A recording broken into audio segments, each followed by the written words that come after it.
diferentes, porque o que a gente tem muito na literatura é sempre atividades de aprendizagem explícita, né? E após um período curto de exposição, se uma exposição continuada aos estímulos facilita ou não, melhora essa aquisição ou não, e se os adultos conseguem manter por um certo tempo essas regras, né, nesses padrões de dependências não adjacentes, ou não, né? E aí foram adultos brasileiros, a gente tem aí um misto de tarefas, que são experimentos que foram aplicados remotamente, e aí a gente tem medidas tanto de taxa de acerto quanto de tempo de reação. Eu vou passar um pouco por esses, assim, não vou falar desses experimentos aqui agora, porque eu acho que a gente realmente não tem tempo. A questão é que, então, o experimento 1 e o experimento 2 são muito semelhantes, a gente tem uma fase de familiarização de 2 minutos em que a gente tem esses padrões combinatórios, então o nosso e o seu vão se combinar com paroxítonos terminados em E, né, em I, tipo BAF, o esse e o meu, terminados em paroxítonos terminados em A, tipo PUVA, no grupo, eu tenho um grupo que vai ter um padrão justamente contrário, o que eu quero ver é se, depois de 2 minutos, com, né, esses estímulos sendo apresentados assim, eu tenho uma grande, né, variedade desses pseudonomes, né, tanto terminados em E como terminados em A, se no teste com novos pseudonomes, né, os bebês vão reagir quando eles são apresentados a uma combinação compatível com o que eles ouviram antes ou não, né? Então, é isso aqui. E o segundo experimento, eu coloco, né, essas combinações alinhadas, né, a fronteiras de sintagma, né, fonológico, como eu tenho, por exemplo, no português, quando eu tenho esse gato sumiu, e que eu posso ter, né, então, numa fala dirigida à criança, né, em determinadas circunstâncias, eu posso ter, então, esse DP, né, formando aqui um sintagma fonológico, e aí eu tenho tanto o determinante quanto, né, a terminação aqui do nome, né, alinhada a essas fronteiras, mas quando eu tenho esse gato gentil, então vejam, eu tenho esse gato sumiu, ou esse gato gentil, né, então é tudo muito semelhante em termos sonoros, à exceção dessa, né, desse constituinte prosódico, e aí aqui nesse caso eu não tenho uma fronteira de sintagma fonológico, eu posso ter ali uma fronteira, né, de palavra prosódica, e a gente tem, né, trabalhos apontando que ela é menos saliente e menos informativa para uma série de processos, né? E aí, então, a gente fez isso com pseudo-palavras e tal, né? Resumindo, a gente depois pode voltar a isso, né? O que a gente tem, né?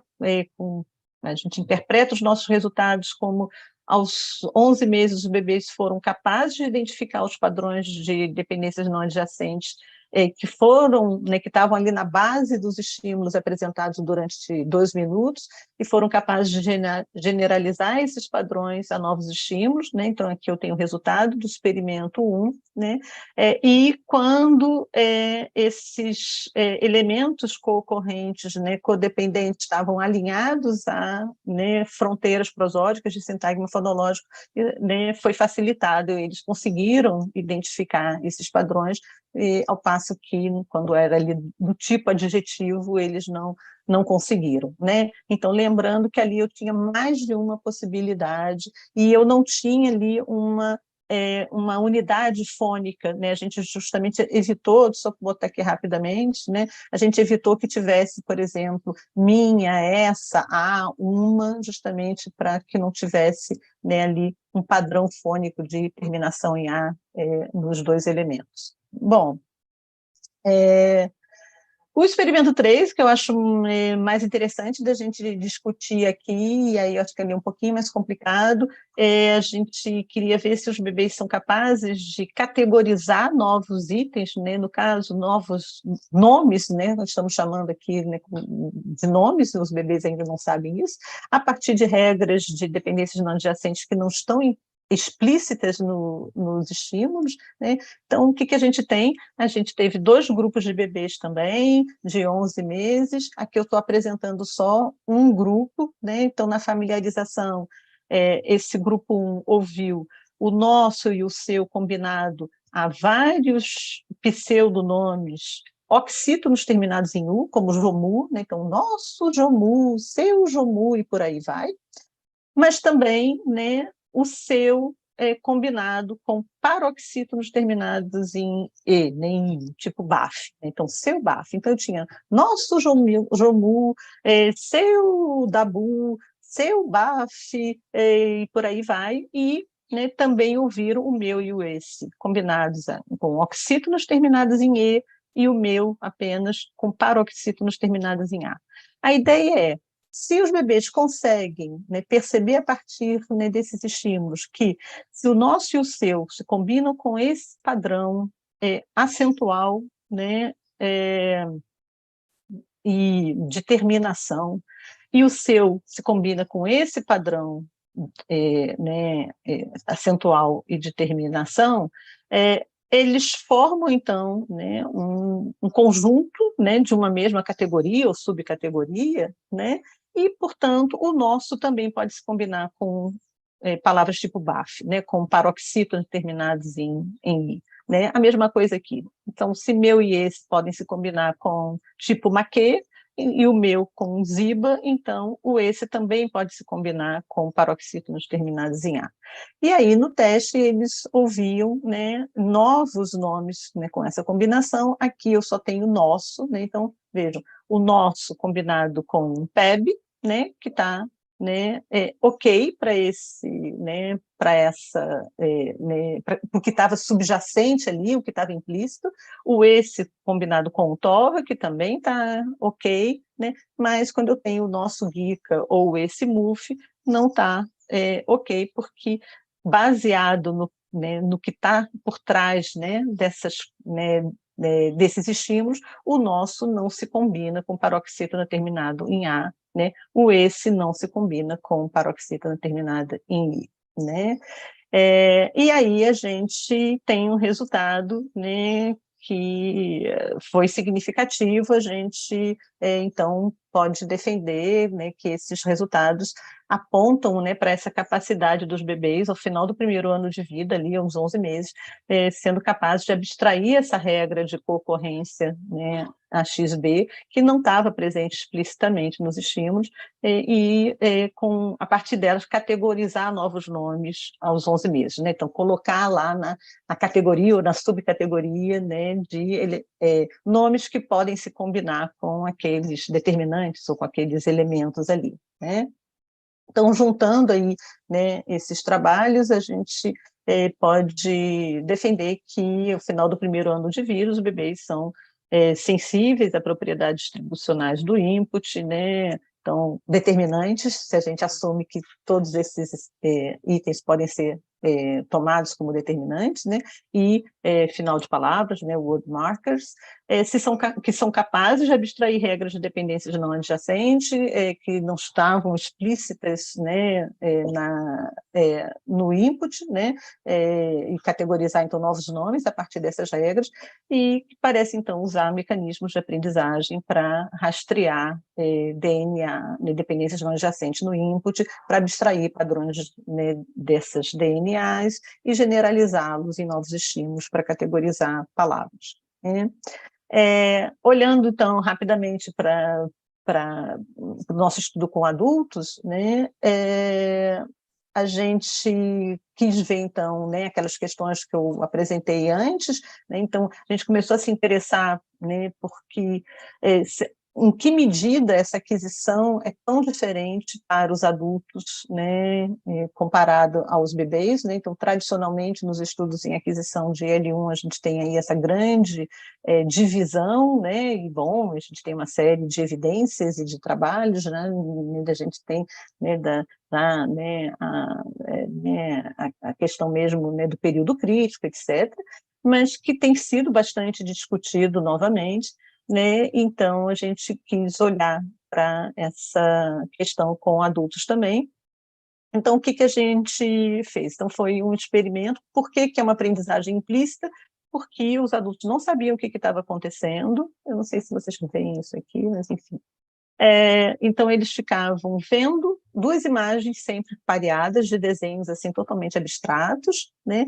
E aí a gente tinha dois grupos, o grupo experimental, ao mesmo tempo que via vários pares de imagem que iam sendo trocados, eles ouviam sequências, né, de sintagmas nominais, né, que eram combinados. O COI e os IS podiam ser combinados com GETU, BIV, né, então oxítonos terminados em U ou em E, e o DAI e o NUR, né, combinados com oxítonos terminados em O e A. Né?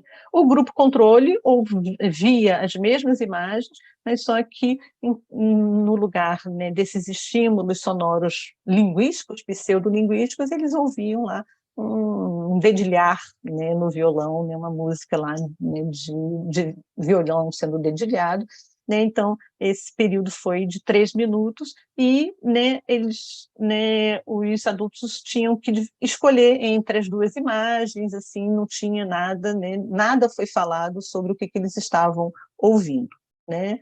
Na Depois, né, na fase de teste, eles ouviam, né, por exemplo, um COI, né, então, um elemento que a gente está chamando de determinante, e na tela aparecia duas possibilidades, por exemplo, Zanê e Zaná, então ele tinha que escolher qual que combinava melhor com o que eles tinham ouvido, né, então aqui nesse caso, né, seria o Zanê, né, é compatível com o que né, o que eu apresentei ali antes, e o que a gente tem, né, aqui é a taxa de resposta deles, né? Então, o grupo experimental acertou 68% das vezes, né? E o grupo controle, né, ficou ali no nível da chance, um pouquinho abaixo, né, ali 46, 45,5%, né? Então, aqui bem semelhante, acerto e erro, né? E o grupo experimental, né, conseguiu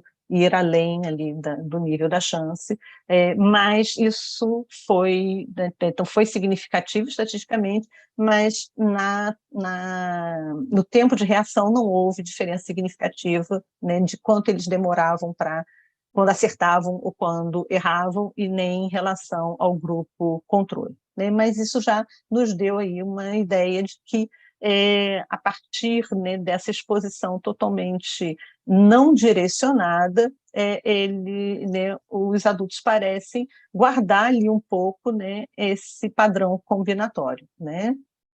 E aí a gente fez, então, um outro experimento, que a gente tem, então, né, aí só um grupo teste, né, e que durou 7 dias. Então, era tudo igualzinho, só que durante 7 dias, né, a Cassie, que foi, né, terminou o doutorado, né, ano passado comigo, ela entrava em contato com o participante, e aí durante ali, né, isso durava menos de 10 minutos, o experimento todo, né, eles ouviam de novo aquele período, né, durante 3 minutos, né, os estímulos, vendo as imagens, e depois faziam o teste.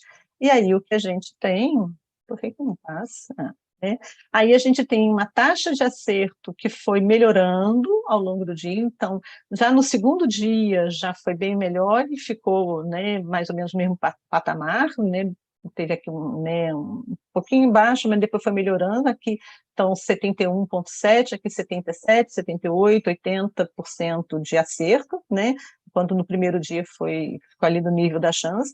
Então, essa diferença entre o primeiro dia e os demais foi estatisticamente significativa, mas o que foi mais legal é que a gente teve uma diferença também no tempo né, de escolha, né? Então, olhando só para os acertos, né? Então, no primeiro dia, a média, né, para escolher acertadamente a resposta demorava mais de 3.000 milissegundos, no segundo dia já 2.300, menos de 2.300, no terceiro dia né, menos de 1.800. E aí teve essa estabilização aqui. Então, que parece que, né, depois de um certo tempo, não adianta você ficar mais tempo sendo exposto, tem ali, né, uma estabilização, né, então eles acertavam bem né, e rapidamente, né, mais rápido comparado ao primeiro dia, e de uma maneira, né, que foi se mantendo. O terceiro experimento, a gente virou um piloto, porque a gente só conseguiu recuperar 12 participantes desse experimento anterior, né, que durou 7 dias. 40 dias depois, a gente entrou novamente em contato com eles e pediu para fazer novamente o experimento. A gente deu uma desculpa, né, para eles não saberem o que era, mas o que a gente estava querendo ver se 40 dias depois, né, eles não tinham mais contato com aqueles estímulos, se alguma coisa tinha ficado, né, daquela aprendizagem, né, dos padrões de DNA. E aí, então, eles fizeram aquela parte de familiarização só, né, como foi o grupo controle, né, só com ouvindo o dedilhado, para eles realmente não terem acesso nenhum aos estímulos novamente, e depois, né, fizeram aquela fase de teste normalmente. E aí, né, quando a gente compara lá com o primeiro dia daquele experimento de 7 dias, 40 dias depois foi um pouquinho melhor, né? Não foi significativo, mas eles tinham feito lá uma taxa de acerto de 43% mais ou menos, eles ficaram ali 51%, mas nível da chance, né? Mas, né, se a gente olha, se a gente compara no 7º dia, né, então no último dia daquela, né, daquela sessão, né, intensiva que eles fizeram, né, que chegou lá em quase 80%, teve uma queda grande aqui, né, 40 dias depois, né, isso foi significativo, né, então esse tempo, né, foi, né, piorou, né, a capacidade de acertar, né, de reconhecer a taxa, o que estava compatível com as regras, né. Cristina, desculpa Oi, interromper, 15 minutos, tá? tá legal, obrigado, Paulo. Se a gente olha o tempo de reação, aí que é legal, né? Se a gente tem, olhando lá para o primeiro dia, né, que foi o baseline lá daquele, né, dos 7 dias, né, a gente tem uma diferença que foi significativa, então, né, 40 dias depois, o que eles acertaram, que a gente viu que não foi muito, mas eles, né, reagiram muito rapidamente para acertar, né? Então, foi, né, 1.763 milissegundos, ao contrário a 2.900, né, quase 3.000. Né? E se a gente olha, mas se a gente compara com o, né, o tempo, né, de reação para os acertos no 7º dia, né, depois de 7 dias lá, aí a gente, né, não tem diferença significativa, mas a gente ficou basicamente com o mesmo tempo, né? Então, ali em torno de 1.700, né? Então, 1.719 no 7º dia, 40 dias depois, 1.763. Então, não mudou muito. Então, parece assim, eles tiveram mais dificuldade para acertar, mas quando acertavam, eles eram mais confiantes né, em escolher, né, a resposta certa, né, de maneira, com tempo semelhante, né, de decisão ao que eles tinham feito 40 dias antes, né, depois daquele intensivão. Né? Então, em conjunto, a gente tem, né, a interpretação dos resultados, né, de que os adultos que já têm uma L1 consolidada são capazes de abstrair novos padrões de dependências não adjacentes, aplicá-los a novos estímulos, de modo semelhante aos bebês, né? Não estou dizendo que seja o mesmo mecanismo, mas como resultado foi algo semelhante, né? Eles parecem ter, né, estabilizado a aprendizagem, né, depois de um certo tempo, e aí né, essa possibilidade, né, quer dizer, né, com evidência de que eles conseguiram processar mais rapidamente dependências não adjacentes a partir daquela exposição continuada aos estímulos, né, durante 7 dias, então, né, não foi muito tempo, e que, né, eles teriam sido capazes de manter conhecimento, algum conhecimento desses padrões de dependência não adjacente, né, mesmo na ausência de exposição aos estímulos, por um certo período de tempo, né, que não é muito, 40 dias, mas é alguma coisa. Né, e a gente não tem na literatura nada muito parecido com isso. Né?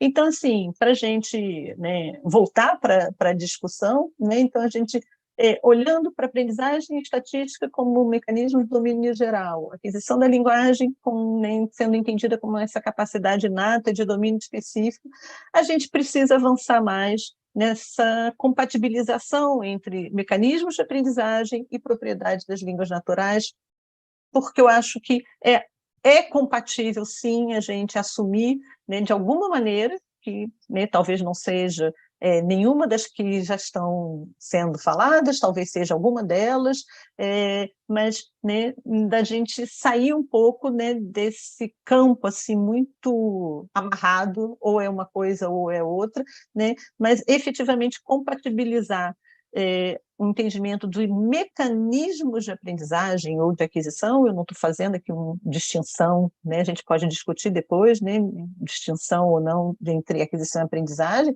né, mas, então, o que são mecanismos, né, que permitem a aprendizagem, né, e propriedades das línguas naturais. E eu acho que nós, como linguistas, né, com uma formação em linguística maior do que muitos pesquisadores da área de aquisição que têm uma formação em psicologia, talvez possamos, né, dialogar melhor com essas duas frentes, né? Então, voltando um pouquinho, né, aqui ao trabalho do Chomsky, né, então, a gente tem esse primeiro fator da dotação genética, que aí eu acho que, né, a gente não precisa falar muito aqui, né, então, desse, né, do que está ali por trás, né? Então a gente tem a identificação dos traços formais, a constituição dos traços formais em núcleos sintáticos, um mecanismo de correlação entre traços de mesma natureza que poderia ser dado por essas relações de Agri, né? Com então a distinção entre traços valorados e não valorados que poderiam, né, que são compatíveis com o que a gente está entendendo como né, esse fenômeno das dependências não adjacentes, né? No segundo fator, né, a experiência linguística, a gente já tem aí, né, então, o input linguístico contendo os contextos sintáticos que servem de gatilho, de pista, dicas para aquisição de dependências morfossintáticas, e aí a gente tem que entender melhor como é que a gente pode dar conta, né, de fazer essa correlação entre traços morfossintáticos e as diferentes realizações morfofonológicas, pensando em termos, né, dessa aquisição, né, de dependências não adjacentes.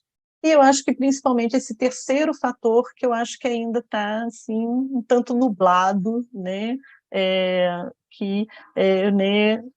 então, é tratado como estratégias gerais de aquisição, né, sempre olhando para L1, então, a gente vai ter, então, mecanismos de atalho simples por parte do indivíduo adquirindo língua, com uma generalização do input, né, e aí o que a gente está chamando efetivamente de eficiência computacional dentro de uma teoria de língua, né, em particular da teoria gerativa, e o quanto isso é compatível com o que a gente está chamando de um mecanismo poderoso, né, de identificação de padrões nos estímulos linguísticos, né? Então, acho que aí é um nó que a gente precisa avançar mais. Paulo e eu acabei nem falando, né? Assim, então, nesse trabalho, Paulo e eu, a gente começou a alinhavar, a pensar, a discutir, mas é um início bem inicial mesmo, que a gente, né, quer e precisa avançar, mas que eu acho que pode ser bastante promissor, né, para buscar um diálogo maior, né, entre essas frentes, essas possibilidades, né? Isso, então, acho que, né, eu paro aqui para a gente ter tempo de conversar um pouquinho. Desde já agradeço, né, a atenção, né, e a disponibilidade de vocês de ouvirem, né, um pouco, né, do nosso trabalho. Obrigado, professora Cristina. Agora a gente abre, então, espaço para discussões, comentários e dúvidas também, pessoal. Achei muito legal, né, Cristina, essa ideia de que, bom, acho que a tua apresentação toda mostra muito escancaradamente, muito nitidamente como que o terceiro fator influencia, como que o terceiro fator tem a ver ali com aquisição, né? Eu acho que fiquei pensando várias vezes, e, tipo, muitas vezes a gente só acha que questões mesmo, né, de computação, mas, enfim, estatística tem um peso muito importante aí na parte de aquisição, e não só em aquisição, mas como aprendizagem também, como tu apontou, né? E eu queria saber se tu com os colaboradores chegaram a definir ou, enfim, investigar alguma métrica estatística para o que as crianças estão fazendo em termos de estatística mesmo, né? E aí, quando eu faço essa pergunta, eu me lembro muito daquele livro do Charles Yang, que se chama The Price of Linguistic Productivity, e que ele tem ali um coeficiente estatístico para dizer quando que as crianças regularizam determinado tipo de padrão, né? E a partir disso elas sobre-regularizam, por exemplo, né?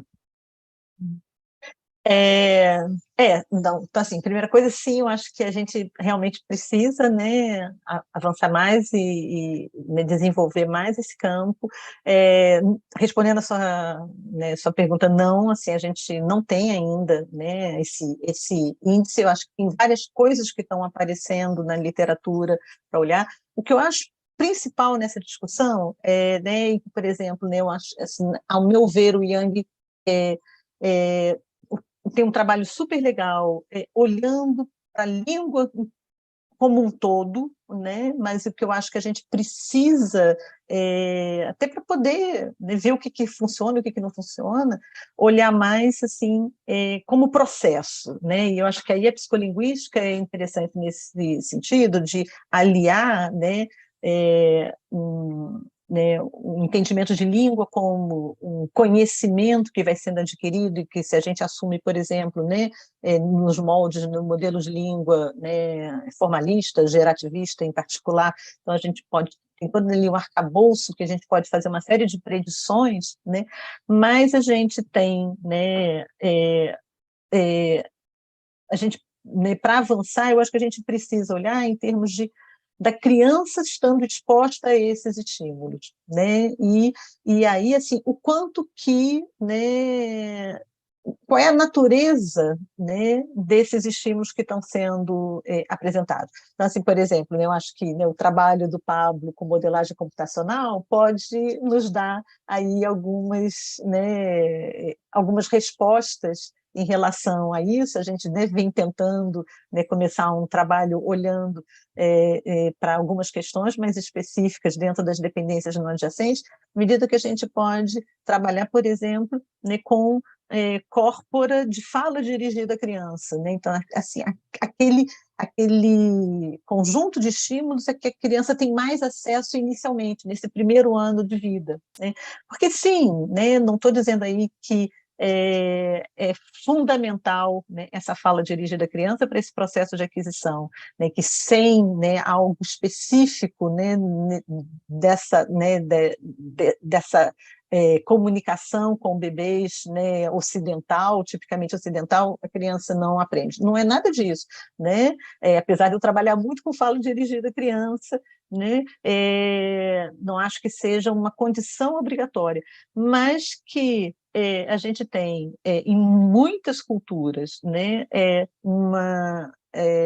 um conjunto de dados privilegiados no sentido de ser aquilo, principalmente que o bebê ouve nesse primeiro ano de vida, e a gente tem, então, né, pesquisas apontando que esse primeiro ano de vida parece ser, assim, super importante nesse processo, né, de identificação de padrões,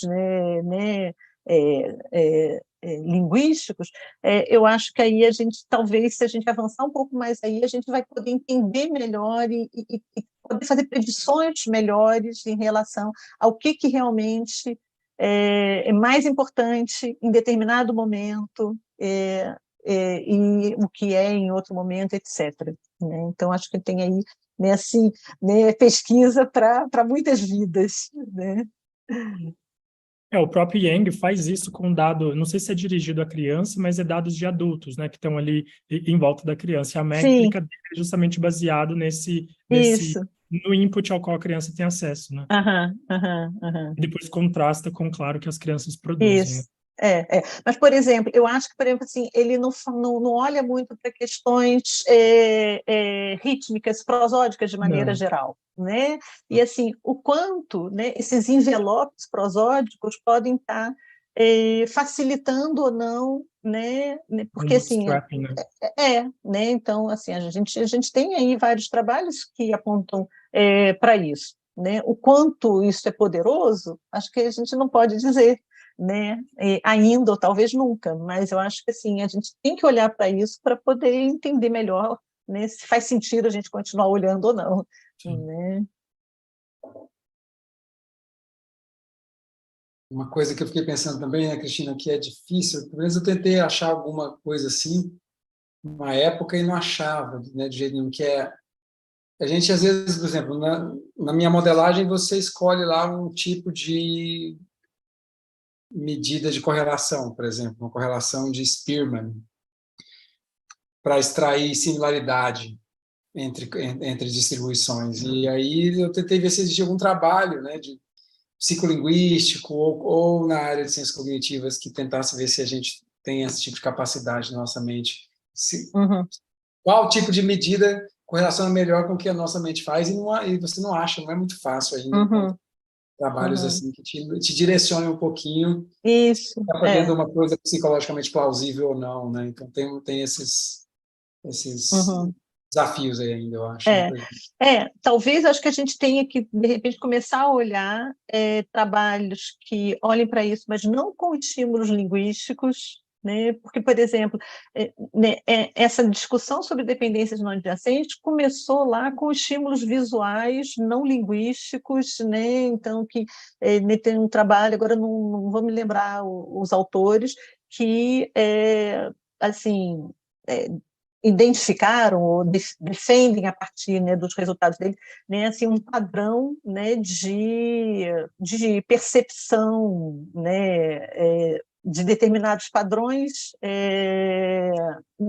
visuais, e aí isso foi depois alimentando, um tempo depois, esses estudos de aquisição. O Wesley olhou para isso e aí foi trabalhar né, com língua, né?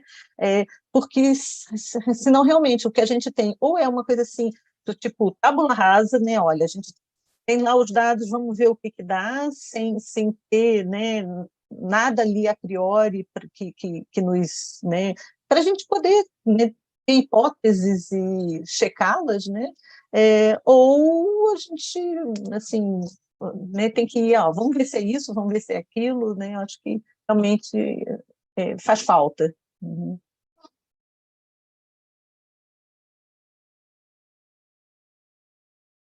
Mas eu acho que é isso, né? Assim, né, pessoal, né, começar a mexer mais nisso, a integrar mais, né?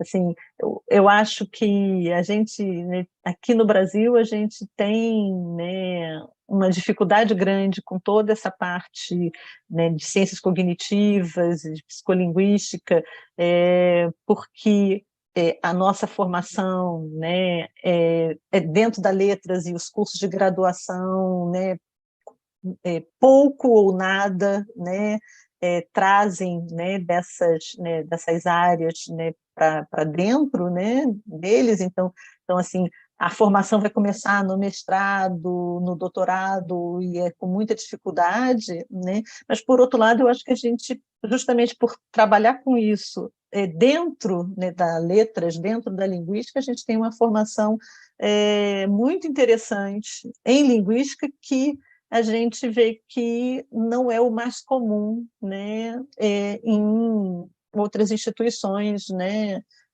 fora do Brasil, que estão trabalhando com essas questões. Então, acho que né, a gente tem um outro olhar ali, né, que pode ser muito interessante para a gente trabalhar junto com esse pessoal, né, desenvolver mais aqui no Brasil também.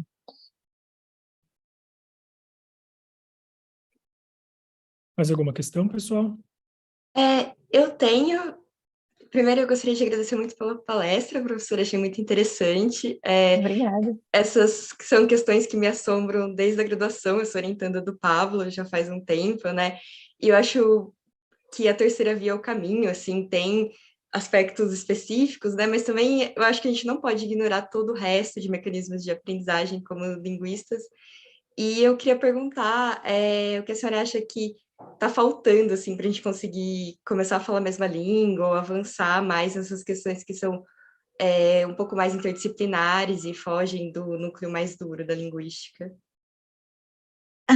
assim, o que está faltando em termos de pesquisa, em termos de cenário no Brasil, só para, assim, Acho que pode ser mais tudo junto misturado. junto e misturado. É. Assim, eu vou falar um pouco da minha experiência, assim, né, da minha, né, do meu caminho, do caminho que eu percorri, né? Então, assim, a minha formação começou muito dentro, né, de uma perspectiva inatista, assim, né, radical, no sentido de que, assim, ou é isso, ou a gente assume uma teoria, né, linguística inatista e adota ela para entender o processo de aquisição da linguagem, ou, na verdade, a gente, né, tá doido, né, assim, de uma maneira bastante simplista, mas era assim.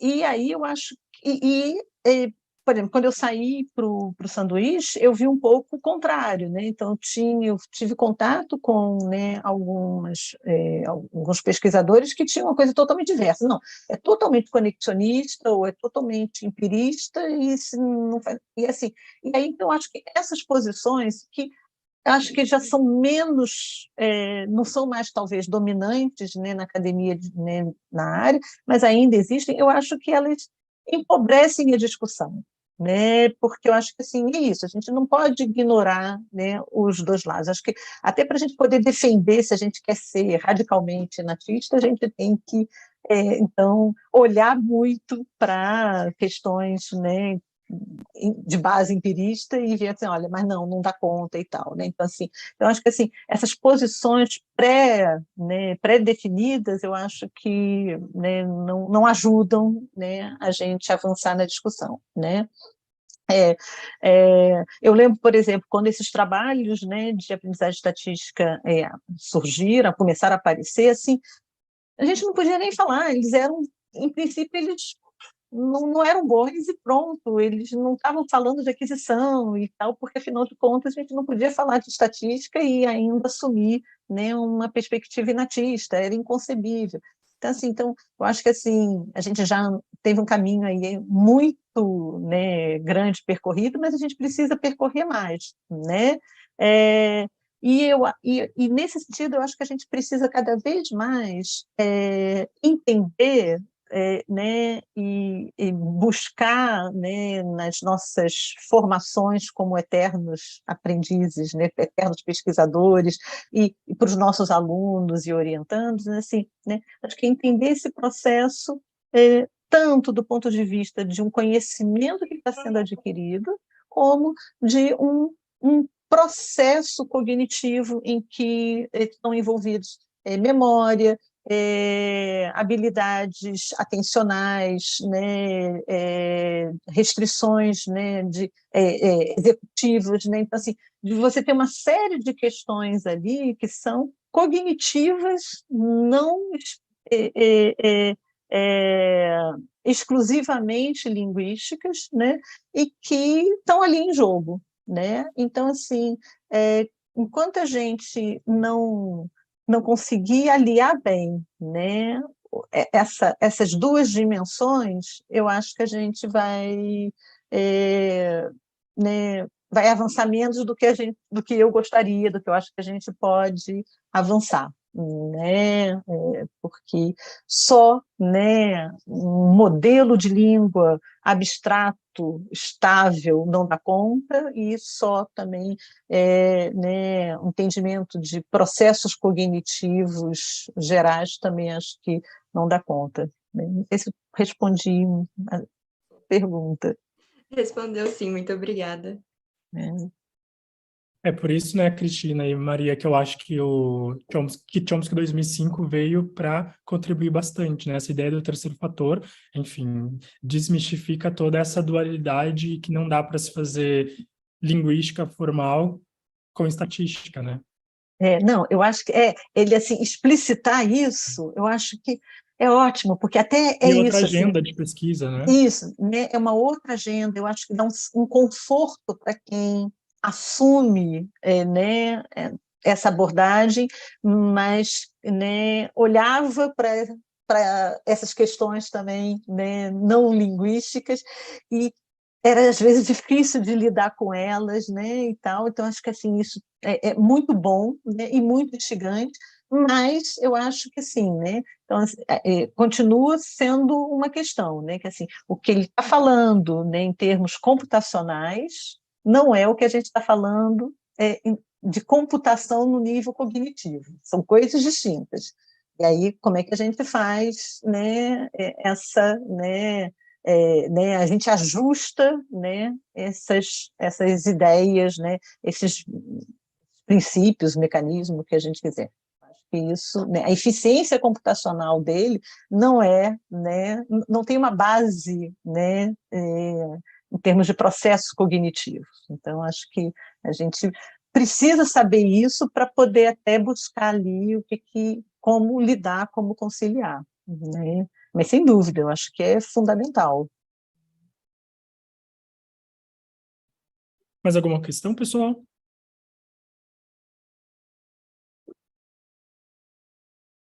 Bom, então, gostaria de agradecer o aceite, né, da professora Cristina, com uma apresentação belíssima. Agradecer também a presença de todo mundo aqui no Zoom e também no YouTube. E agradecer a Amanda por ter ajudado a organizar o colóquio da professora Cristina.